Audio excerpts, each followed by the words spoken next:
рӯзи 9 август чемпионати ассотсиатсияи футболи осиёи марказӣ миёни дастаҳои футболи ҷавонони то 19 сола оғоз мешавад. Дар робита ба ин имрӯз дар меҳмонхонаи Тоҷикистон бо иштироки сармураббиёни мунтахабҳои Тоҷикистон, Узбекистон, Туркманистон, Афғонистон ва Эрон нишасти хабарӣ пеш аз бозӣ баргузор гардид.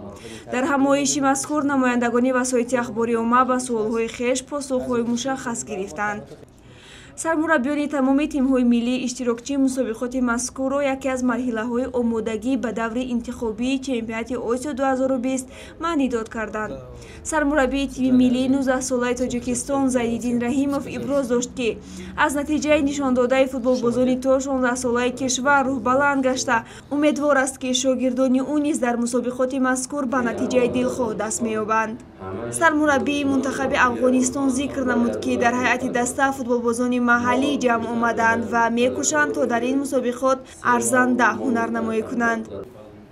намояндаи Узбекистон бошад, мегӯяд дар ҳайат аз набудани 4 бозигари калидӣ танқисӣ мекашанд, чунки онҳо дар дастаҳои хеш дар суперлигаи кишварашон бозӣ мекунанд. Аммо ба ин нигоҳ накарда, барои расидан ба ҳадафҳои хеш тамоми саъю кӯшиши хешро ба харҷ медиҳанд. ёдовар мешавем, ки чемпионати Cafa 2019 миёни ҷавонони то 19 сола аз 9 то 15 август идома ёфта, ҷавонони мо бозии якуми худро рӯзи 10 август бо ҳамтоёни туркмании хеш барпо мекунанд.